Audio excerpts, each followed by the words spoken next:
पंजाब में corona virus के 3,500 से जायद मरीज केसेस रिपोर्ट हुए हैं। 24 घंटे के दौरान सबसे ज़्यादा टेस्ट भी किए गए हैं। सूबे में कोरोना केसेस की मुस्बत शरह 13% रिकॉर्ड हुई, जबकि अस्पताल भी कोरोना मरीजों से भरने लगे हैं। फैसलाबाद और इस्लामाबाद की सूरत हाल जानने के लिए हमने राब्ता किया अपने नुमाइंदगान से। इस्लामाबाद से अरहम खान हमें ज्वाइन कर रही हैं, फैसलाबाद से हमारे साथ यूसुफ चीमा हैं।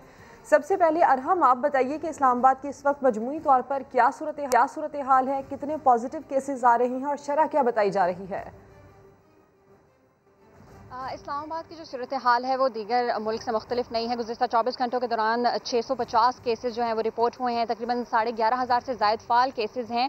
और अगर हम ये बात करें कि टोटल जो पेशेंट्स हैं वो मुख्तलिफ अस्पतालों में कितने हैं, तो इस वक्त 519 मरीज़ मुख्तलिफ अस्पतालों में ज़ेर इलाज हैं, जिसमें इस्लामाबाद के 279 हैं और जो गैर मकामी हैं वो 240 हैं। जो ऑक्सीजन बेड्स पे उनकी तादाद 463 है। इस्लामाबाद के जो मकामी शहरी हैं वो 255 हैं और जो गैर मकामी हैं उनकी तादाद 208 है। वेंटिलेटर्स इस्लामाबाद में 112 मुख्तस किए गए हैं कोरोना मरीजों के लिए, जिन पे से 56 पे मरीज मौजूद हैं। और जो इस्लामाबाद के मकामी शहरी हैं उनकी तादाद 24 है, जबकि जो गैर मकामी हैं वो 32 इस वक्त वेंटिलेटर्स पर मौजूद हैं।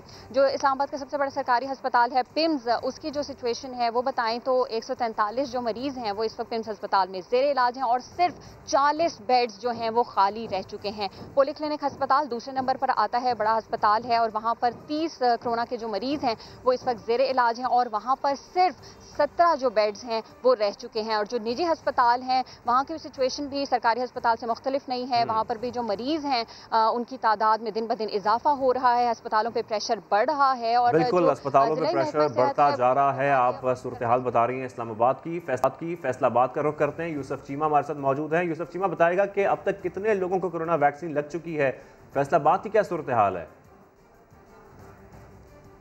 कोरोना वैक्सीन के हवाले से अगर बात की जाए तो फैसलाबाद भर के अंदर तकरीबन 6 सेंटर्स बनाए गए थे, जिनके अंदर मजमूई तौर पर जो है वैक्सीन की तादाद अगर देखी जाए तकरीबन 24,000 अफराद को जो है वैक्सीन लगाई जा चुकी है। अगर केसेस के हवाले से बात करें तो रोज़ाना की बुनियाद पर मामूल के तकरीबन 2,000 से ज़ायद जो है वो केसेस जो है यहाँ पे किए जाते हैं, टेस्ट किए जाते हैं, जिनके अंदर तकरीबन 200 से ज़ायद, यानी कि अगर गुज़श्ता 24 घंटों में देखें तो 206 जो है टेस्ट वो जो केसेज हैं वो रिपोर्ट हुए हैं। उसके साथ साथ अगर रेशो के हवाले से बात करें तकरीबन 19% जो है रेशो जो है वो तकरीबन मुस्बत केसेस की आना शुरू हो चुकी हुई है। अगर ओवरऑल बात की जाए तकरीबन 16,000 से ज़ायद केसेस हो चुके हैं। इसके साथ साथ 739 अफराद फैसलाबाद में अब तक जो है वह मूजी वायरस से जो है जाँ बहक भी हो चुके हुए हैं।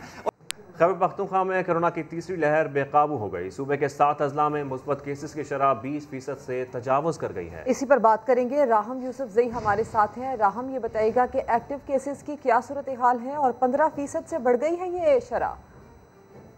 जी बिल्कुल, ये महकमा सेहत की रिपोर्ट है। आदादशुमार के मुताबिक 7 अजला ऐसे हैं जहाँ पे मुस्बत केसेस की शरह जो 20% से तजावुज कर गई है। सबसे ज्यादा जो मुतासरा जिला है वो मुल्तान है, जहाँ पे 33% तक जो है मुस्बत केस की शरह पहुँच गई है, जबकि दूसरे नंबर पर झील और पेशावर में 28% तक पहुँच गई है। इस तरह 6 अजला ऐसे हैं जहाँ पे शरह 10% तक कम रह गई है, जो कि सबसे ज्यादा मुतासरा जिला तस्वात, वहाँ पर मुस्बत केस की शरह कम होकर रह गई है। और इसके अलावा मलाकंड इब्टाबाद में भी केसेस की तादाद कम होने लगी है। ताहम सूबे में इस वक्त भी सिर्फ पेशावर के तीनों बड़े तदरीसी अस्पताल में दाखिल मरीजों की तादाद 650 से ज्यादा हो गई है। मरीजों के लिए जो मुख्तस बेड्स है वो भी बढ़ गए हैं। वेंटिलेटर पर भी मरीजों की तादाद ज्यादा हो गई और एक्टिव केसेस भी इस वक्त सूबे में 4,000 से ज्यादा है। और इसके अलावा जो जमा अफराद की तादाद है वो भी सूबे में इस वक्त बहुत ज्यादा है। तकरीबन 2,600 से ज्यादा इस कोरोना वायरस से लोग जाँ बहक हो चुके हैं। जी राहम यूसुफ सही तफसील के लिए आपका शुक्रिया।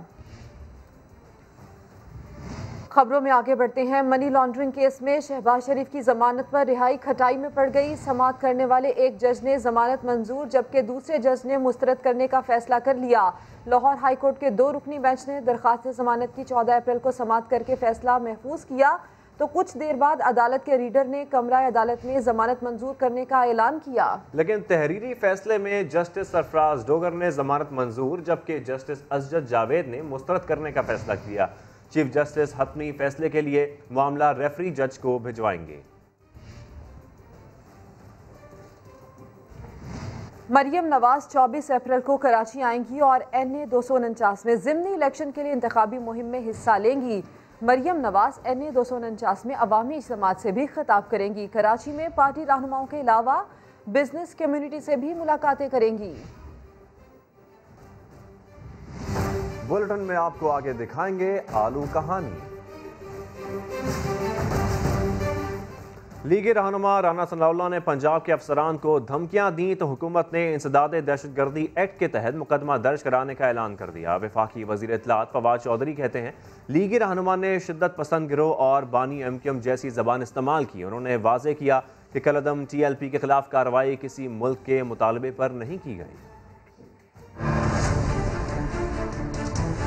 राना सनाउल्लाह साहब ने जो एक बयान दिया, उन्होंने चीफ सेक्रेटरी पंजाब, कमिश्नर और दीगर अफसरान हैं उनके साथ तकरीबन वही ज़ुबान इस्तेमाल की जो इस एक्सट्रीमिस्ट ग्रुप ने इस्तेमाल की। ये ज़ुबान जो राना सनाउल्लाह ने कल इस्तेमाल की, ये इससे पहले अल्ताफ़ हुसैन ने इस्तेमाल की थी। ये जो मजहबी तंजीम है इन्होंने इस्तेमाल की थी। दोनों को देख लिया है कि वो इस वक्त कहाँ पे है। फैसला किया है कि राना सनाउल्लाह के खिलाफ टेररिज्म का और मुतल्लिका कवानीन का पर्चा होगा, उनके खिलाफ कार्रवाई की जाएगी। किसी शख्स को ये इजाज़त नहीं दी जा सकती कि वो हमारे सरकारी अफसरान के बीवी बच्चों को धमकियां दे, चाहे वो राना सनाउल्लाह हो, चाहे कोई और बच्चा बलूंगड़ा हो PMLN का। सियासत करनी है पाकिस्तान के आइन की हदूद में रह के करनी हो। नया अल्ताफ़ हुसैन बनने का कभी कभी शौक़ आ जाता है। ये आपको अपने दिमाग से वसवसे निकालने होंगे। जाती उम्रा में कोई घर गिराने का कोई प्रोग्राम किसी का नहीं। फितना था, उसके ऊपर हुकूमत ने अहसन तरीके से काबू पाया। ये हमारा अपना इंटरनल फैसला था। किसी बैनुल अक़वामी ताकत ने उसने हमसे इस तरह के किसी एक्शन का मुतालबा नहीं किया। TLP ख़त्म हो गई है। बैंड ऑर्गेनाइजेशन के साथ जो भी एग्रीमेंट होंगे या बातचीत होगी वो तो वैसी वर्ड होगी। हुकूमत के एक्शन पर राना सनाउल्लाह का रिएक्शन आ गया। कहते हैं फवाद चौधरी मुद्दई बनकर मुकदमा दर्ज करवाएं, किसी अफसर को खबरदार करना धमकी नहीं। मैं तो वेलकम करता हूँ फवाद चौधरी साहब के इस बयान को, बल्कि मैंने तो कहा है कि फवाद चौधरी साहब खुद बने और मुद्दई बन के जो है वो पर्चा दर्ज करवाएं। मैं इंशाल्लाह इसको डिफेंड करूंगा कोर्ट ऑफ लॉ में। किसी अफसर को या किसी भी बंदे को जो एक गैर कानूनी अमल का हिस्सा हो, उसको वार्न करना, उसको खबरदार करना धमकी नहीं है। धमकी ये है कि मैं अगर कहूँ कि मैं तुम्हें अपने हाथों से फांसी लगाऊंगा। राना सनाउल्लाह के बयान पर वज़ीर आला पंजाब का सख्त रद्द अमल भी सामने आ गया। उस्मान बुज़दार कहते हैं कोई भी अफसरों को धमकी देगा तो खामोश नहीं बैठे रहेंगे। धमकियां देने वालों के खिलाफ कानूनी कार्रवाई होगी। कोई सरकारी अफसर करप्ट टोले के दबाव में नहीं आएगा। आपको बताएं राना सनाउल्लाह के बयान पर वज़ीर आला पंजाब का सख्त रद्द अमल भी सामने आया है। उस्मान बुज़दार कहते हैं कोई भी अफसरों को धमकी देगा तो खामोश नहीं बैठे रहेंगे। धमकियां देने वालों के खिलाफ कानूनी कार्रवाई होगी। कोई सरकारी अफसर करप्ट टोले के दबाव में नहीं आएगा। और पंजाब में चीनी मुयस्सर ना होने की बड़ी वजह सामने आ गई। शहरियों के लिए मुख्तलिफ कोटे में से ज़िले इंतज़ामिया बर वक्त और मुनासिब मकदार में चीनी खरीद ही ना सकी। 8 अजला की इंतज़ामिया ने मुख्तलिफ कोटे में से भी 10% कम चीनी उठाई। मोहसिन बिलाल की रिपोर्ट देखिए। मीठे की तलाश में तवील कितारें, चीनी बहरान कम, इंतजामी नाअहली ज्यादा। पंजाब के बेशतर अजला ने ना तो मुनासिब मकदार में चीनी खरीदी, ना ही बर वक्त शुगर मिल से उठाई। अवामी तलब के बरक्स पंजाब के 8 अजला की इंतजामिया ने मुख्तलिफ कोटे का सिर्फ 10% चीनी उठाई। नारोवाल, सियालकोट, खानेवाल, फैसलाबाद, राजनपुर, लिया और DG खान की इंतजामिया ने रमजान बाजारों के लिए मुख्तलिफ कोटे से 10% से भी कम चीनी उठाई। हाफजाबाद, रावलपिंडी, अटक, जेहलम, मंडी बहाउद्दीन, गुजरावाला और रहीम यार खान की इंतजामिया ने भी 20% से कम चीनी हासिल की। सूबे में मजमूई तौर पर रमजान बाजारों के लिए दरकार चीनी में से सिर्फ 21% ही हासिल की जा सकी। अवामी रिलीफ के लिए मुकर्रर करदा कोटे से कम चीनी उठाने पर शहरियों को तवील कितारों में लगने की अजियत का सामना है। मोहसिन बिलाल, समा, लाहौर। काले पानी की सजा देखिए कुछ देर बाद। और अब आपको बताएं PTI रहनुमा जहांगीर तरीन का कहना है उनके खिलाफ 3 FIRs दर्ज की गई हैं। एक में भी चीनी की कीमत बढ़ने और शुगर माफिया का जिक्र नहीं। फर्जी कहानी बनाकर साख को नुकसान पहुंचाने की कोशिश की जा रही है। हर बार ये बात चलती है कि शुगर माफिया कार्टेल का मसला है, वो चीनी कीमत का मसला है, जिसमें जहांगीर तरीन को मुलव्वस होने का इल्ज़ाम लगाया जा रहा है। ये मैं आपको आज क्लियर करना चाहता हूँ, मेरे पे आज तक तीनों FIR में कोई ऐसा इल्ज़ाम नहीं लगाया गया। किसी ने कहीं पे भी कोई बात नहीं की कि जहांगीर तरीन को ऊपर शुगर का केस चल रहा है। 3 FIR है, 3। चीनी की कीमत बढ़ने का जिक्र भी नहीं है, शुगर माफिया का जिक्र नहीं है। मेरे कारोबार के 8-8, 10-10 साल पुराने चीज़ों को उन्होंने उठाया हुआ है और फिर एक फर्जी कहानी बनाई हुई है कि जी कैश का ये इसके अकाउंट में जमा हो गया, कैश इसके अकाउंट में जमा हो गया। मेरी बड़ी साफ और शफाफ डॉक्यूमेंटेशन है। मैं हर साल इनकम टैक्स ठीक ठाक देता हूँ। मैं मेरे और मेरे फैमिली और तमाम लोगों के अकाउंट जो है वो इनकम टैक्स वालों के पास मौजूद है। SCCP के पास होने चाहिए। ये कॉर्पोरेट मैटर है, FIR काम बनता ही नहीं। मगर उन्होंने फिर भी अगर FIR की है उसको मैं फेस करूँगा। इंशाअल्लाह ताला आप देखेंगे कि मैं इसमें शुरू होऊंगा।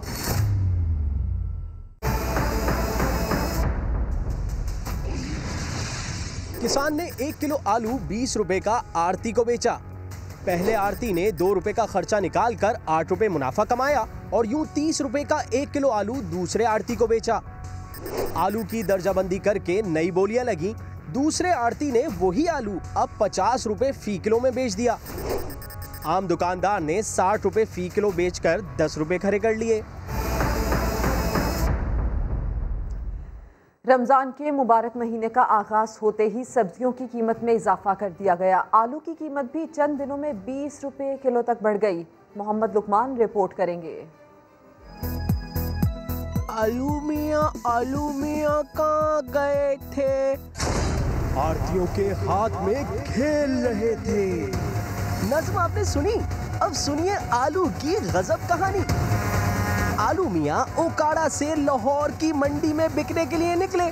3 घंटे का सफर झटपट तय हो जाना था। बीच रास्ते ट्रक को ब्रेक लगी तो आरती ने कीमतों की रफ्तार बढ़ा दी। आलू की कीमत में चंद घंटों में 15 रुपए का इजाफा। यानी आलू डायरेक्ट मंडी चला जाता तो 35 रुपए बोली लगती। सड़क पर रुक गया तो 50 रुपए में नीलाम हुआ। आलू मियाँ भी ऐसी कहानी पर चकरा जाएं। माफिया जो वो कमा रहा है, पैसे वाला कमा रहा है। माफिया को तो हुकूमत हाथ नहीं डालती। ज्यादा किसान पे या मजदूर जो बेचने वाले इन पे जो हाथ डाल जाता है। कोई आड़तियों के बगैर मंडी का काम नहीं है। आड़तियों दरमियान में से यहाँ तो आड़तियों के निकाले को हुकूमत हमें डायरेक्ट दे। कमीशन को गवर्नमेंट ले ना, जो कमीशन आड़तिये ले रहे हैं वो गवर्नमेंट ले। घबराइए नहीं, ये आड़तियों का कीमत बढ़ाने का पुराना बहाना है। कभी डिमांड सप्लाई की कहानी तो कभी बरसात का रोना।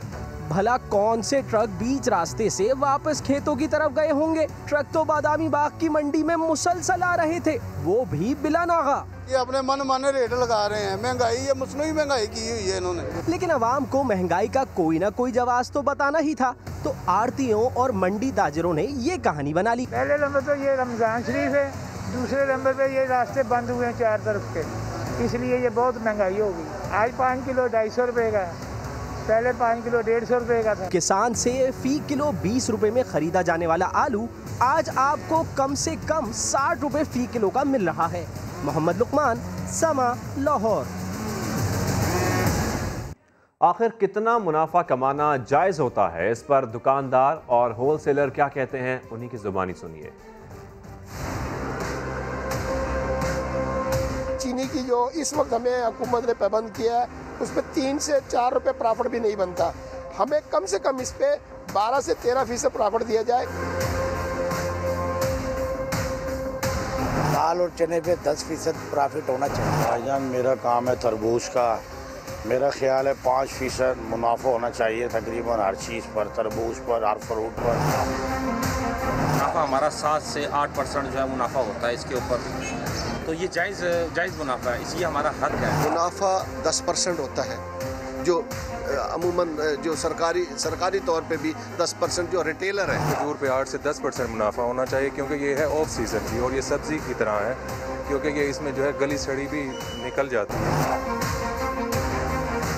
ये चीनी और घी में तो मैं समझता हूँ 1% नफ़ा बहुत ज़्यादा होता है और ये इससे ज़्यादा ले नहीं सकते। 1-2% से ज़्यादा नफ़ा है ही नहीं। नफ़ा तो लेते परचून वाले, होलसेल को नफ़ा है ही नहीं।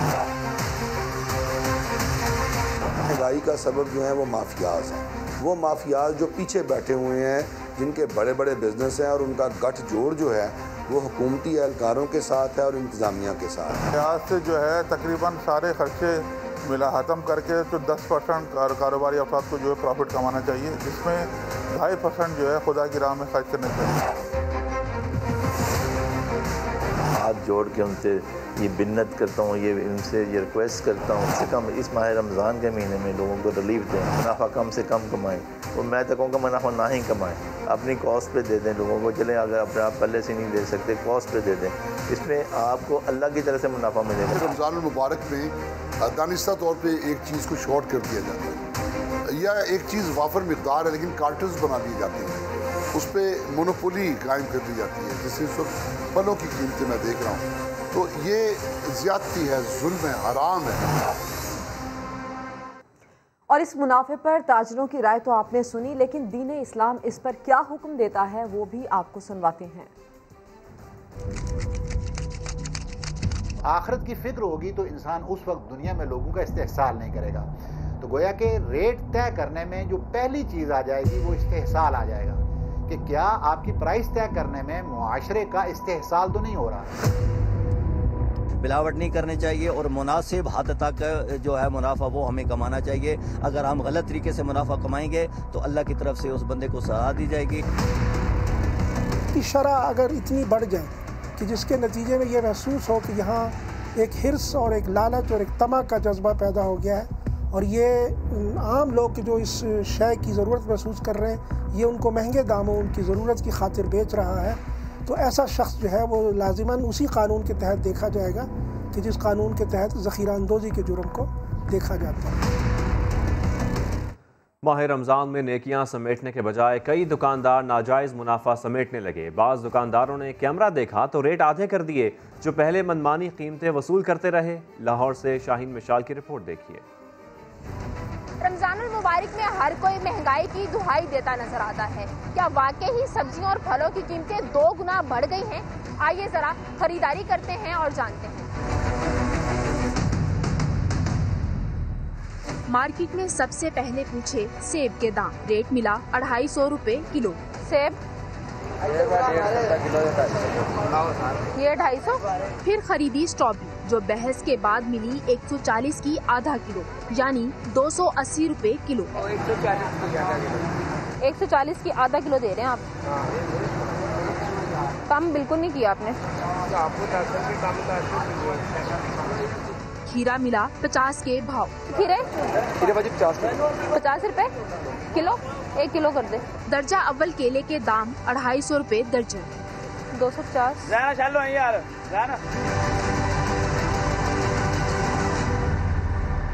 आम शहरी बनकर तो हमने खरीदारी कर ली, अब जरा कैमरे पर दोबारा उन्हीं दुकानदारों के पास जाकर दोबारा से कीमतें पूछते हैं कि क्या कोई फर्क नजर आता है। कैमरा देखते ही कीमतें मुंह के बल जा गिरी, यानी खुदा का नहीं कैमरे का डर है। 250 रुपए वाले सेब 160 पे आ गए। सेब का क्या रेट है? कौन सा वाला?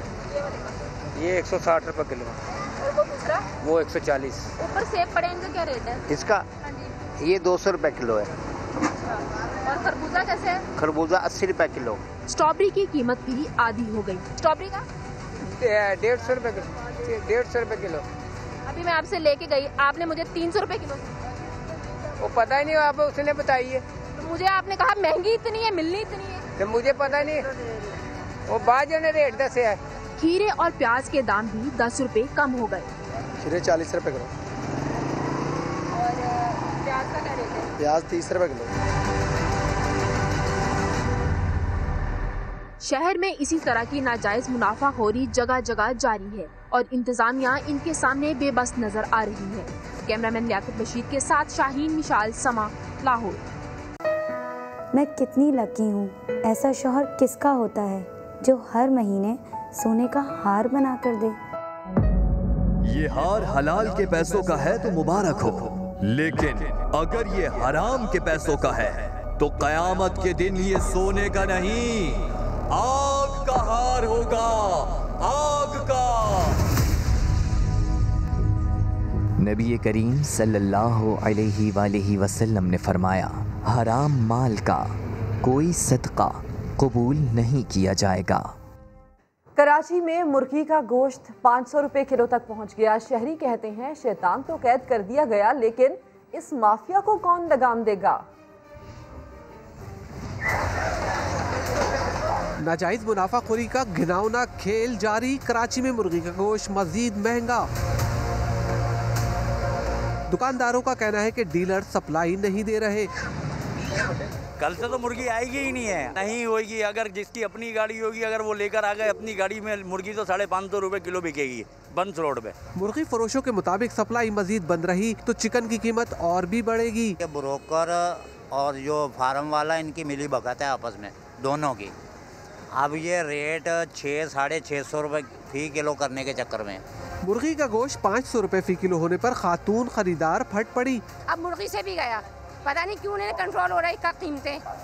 बताएं क्या हिसाब हो गई है। मुर्गी 500 से ऊपर हो गई है, कीमा लेने खड़ो तो 750 रुपए। सप्लाई मुअत्तिल होने से मुर्गी का गोश्त महंगा होने के साथ साथ इसकी दस्तयाबी में भी कमी आ रही है। रमजानुल मुबारक के महीने में मसनूई किल्लत पैदा करके शहर में मुर्गी के गोश्त का बहरान पैदा कर दिया गया है और इंतजामिया हमेशा की तरह सो रही है। कैमरामैन फरहान यूसुफ के साथ सैयद रिजवान आलम, समा, कराची।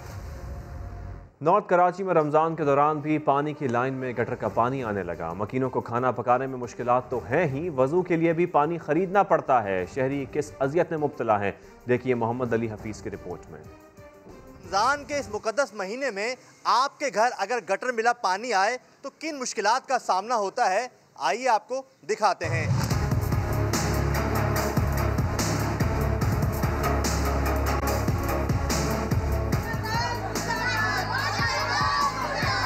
काला पानी आता है, उसमें भीग आती है, पीने काबिल नहीं है। लोग भरते हैं पानी, अच्छा था पानी, वो भी खराब हो जाता है, उसको भी फेंकना पड़ता। हम तो तरस गए पानी के लिए। उनको जितने तो शर्म आनी चाहिए कि इतने बाबरकत महीने के अंदर उन्होंने हमको ये पानी दिया है। वाटर बोर्ड वाले नेस्ले का पानी पिएंगे, लेकिन इस गरीब कौम को, इस कौम को गंदा पानी पिलाएंगे। क्या एमडी वाटर बोर्ड इस पानी को पीना पसंद फरमाएंगे? क्या वो अपने बच्चों को एक गंदा पानी पिलाएंगे? पानी की बहुत परेशानी है, हम लोग बहुत बेजार हो गए यहाँ पे। ये वाटर बोर्ड वाले अपना पानी, ये वाला पानी पिलाएंगे अपने बच्चों को, अपने घरों में ये इस्तेमाल करेंगे या वजू बनवाएंगे, ये बताएं। काले पानी घरों में आने के सबब सेक्टर 11 नॉर्थ कराची के मकीन शदीद अजाब में मुब्तला हैं। इनका कहना है कि मुतालिका हुकाम फौरी तौर पर यहाँ पर साफ़ पानी की फराहमी शुरू करवाने के लिए इक़दाम करें। कैमरामैन मोहम्मद आतिफ के साथ मोहम्मद अली हफीज़, समा, कराची। आगे बढ़ते हुए मौसम की बात करते हैं। एबटाबाद, नथिया गली, अयूबिया, ठंडियानी और हवेलिया में बादल मेहरबान हो गए। कहीं तेज़ कहीं हल्की बारिश हुई, सर्दी बढ़ गई। महकमा मौसमियात के मुताबिक बारिश का ये सिलसिला कल तक जारी रहेगा। शुमाली इलाका जात और पहाड़ों का मौसम हुआ सुहाना।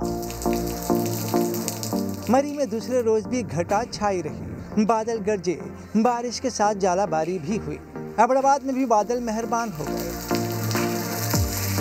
तेज हवाओं के साथ बारिश हुई, दरख्त निखर गए, सब्जा खिल उठा। नथिया गली, अयूबिया और ठंडियानी हवेलियां में भी बारिश होती रही। पहाड़ों पर धुंध छाई हुई है। उधर अटक शहर और आसपास के इलाकों में तेज बारिश से मौसम खुशगवार हो गया। हर तरफ बादल छाए नजर आए। मौसम का हाल बताने वाले कहते हैं बारिश का ये सिलसिला कल तक जारी रहेगा। रीमा का मशवरा दिखाएंगे इसी बुलेटिन में। Welcome back. ज़रा बताइए तो सही, ये खूबसूरत और सरसब्ज मकाम कराची में किस जगह है? मुर्तज़ा वहाब ने सही हसन कब्रिस्तान की तस्वीर ट्वीट कर दी और इस पर क्या रद्द-ए-अमल आया, आपको दिखाते हैं इस रिपोर्ट में। कंक्रीट के जंगल, कराची में हरे भरे दरख्त। तर्जुमान सिंध हुकूमत मुर्तज़ा वहाब ने ट्विटर पर एक तस्वीर शेयर की और पूछा कि ये खूबसूरत और सरसब्ज मकाम कराची में किस जगह पर है। ये भी कहा कि ऐसा लगता है जैसे कोई अर्बन फॉरेस्ट हो। कुछ देर बाद ट्विटर इस्तेमाल करने एक सारिफ ने मुर्तज़ा वहाब की पहेली का जवाब देते हुए लिखा कि ये कराची के इलाके सखी हसन का कब्रिस्तान है, मगर ये किसकी कोताही है कि शहर में कब्रिस्तान के अलावा कहीं कोई हरियाली नहीं। मुर्तज़ा वहाब ने सारिफ को जवाब देते हुए लिखा, आप ठीक कह रहे हैं, मैं यही नुक्ता उठाना चाहता था कि हम अपने प्यारों की वफात के बाद उनकी कब्रों पर पौधे लगाते हैं तो फिर अपनी जिंदगी में अपने लिए पौधे क्यों नहीं लगा सकते। अपोजिशन लीडर सिंध असम्बली ने वज़ीर आला सिंध पर बड़ा इल्ज़ाम लगा दिया। हलीम आदिल शेख का कहना है कि मुराद अली शाह ने ट्रैक्टर्स की सब्सिडी में 7 अरब रुपए की करप्शन की। आपके बाद तरबियत याफ्ता वजीर खजाना 13 साल से बैठा हुआ है, इनका नाम है सैयद मुराद अली शाह ऑफ 7। ऐसा वजीर खाना आपको ही मुबारक हो जिसकी मौजूदगी में ट्रैक्टरों की सब्सिडी में 7 अरब रुपए, राशन के नाम पे हारियों को बुलाया, उनसे कहा आप राशन दे रहे हैं, 500 रुपए के राशन का कट्टा दिया, शनाख्ती कार्ड ले लिया, उनकी शनाख्ती कार्ड पे 6-8 लाख के कट्टे लिए पंजाब में भिजवा दिए। 7 अरब के ट्रैक्टर इसी मुराद अली शाह साहब ने, रेफरेंस तैयार है, अनकरीब ये भी आने वाला है। 13 साल से कराची की एक बूंद पानी के लिए आपने कुछ नहीं किया। आपके तो मिनरल वाटर की जगह पे भी आप जामे सेहत आप लोग पीते रहे। 13 साल से सब जामे सेहत पी रहे हैं। 13 साल में आपने एक भी बस नहीं दी। पिछली कैबिनेट में आप कह रहे हैं कि ये करेंगे, ये करेंगे, ये करेंगे, अब आप कुछ नहीं करेंगे। सिंध से आपकी हुकूमत की रवानगी का वक्त हुआ चाहता है पीपल्स पार्टी की। ये जो नया मनील एक्सप्रेस वे बन रहा है उसमें नालों के अंदर प्लॉटों की कटाई हो रही है। इस वक्त पीपल्स पार्टी के इन्हीं वुज़रा की मलीर के लोगों की सरपरस्ती में नदी के अंदर प्लॉट बेचे जा रहे हैं। जाइए अभी चेक कीजिए कि एक वो मिस्कीन जिसकी नौकरी चलती है झूठ बोलने के ऊपर, एक बिसीरी उसी शक्ल लेकर भीगी बिल्ली की तरह पहुंच गए। अरे खान साहब ने तो कुछ भी नहीं किया, खान साहब ने तो थर को 2 ट्रक नहीं दिए, खान साहब ने तो मेडिकल यूनिट नहीं दिए। मुफ्ता वहाब साहब फरमाते हैं, मुफ्ता वहाब साहब जरा सिर्फ बोलने पे यकीन ना रखो, कुछ पढ़ने पे भी यकीन कर लो। इस नौकरी में पढ़ना भी जरूरी है।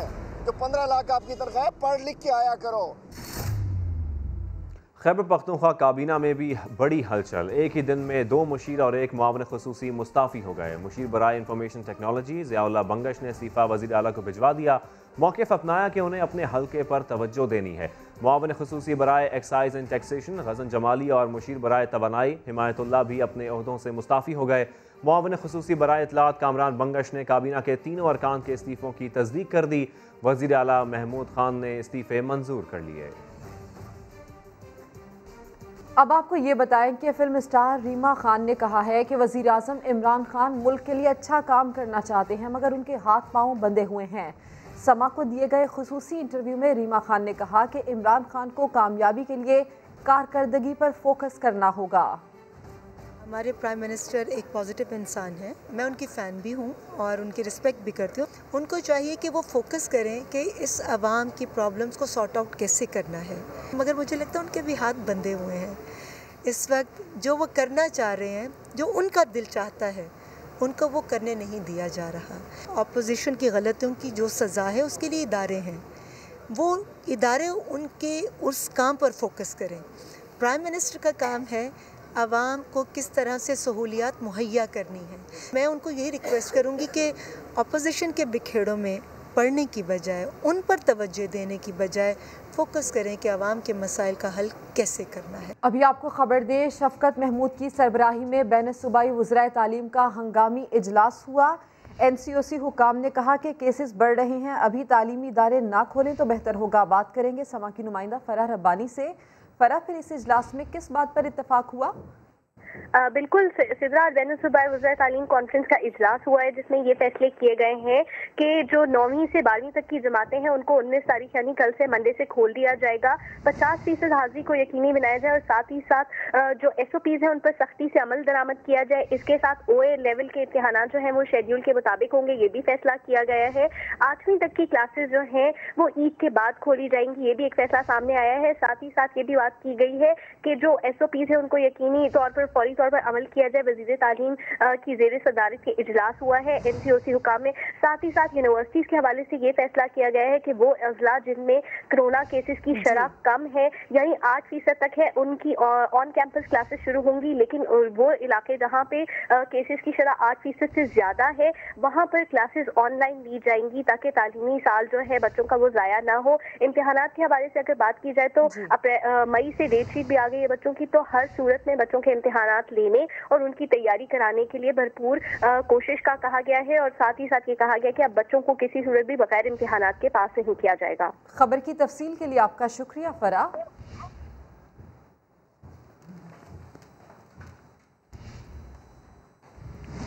फिल वक्त इतना ही। हर खबर के लिए विजिट कीजिए हमारी वेबसाइट sama.tv। इसके अलावा आप हमें फेसबुक और ट्विटर पर भी ज्वाइन कर सकते हैं। एक ब्रेक के बाद वापस आएंगे, हमारे साथ रहिए।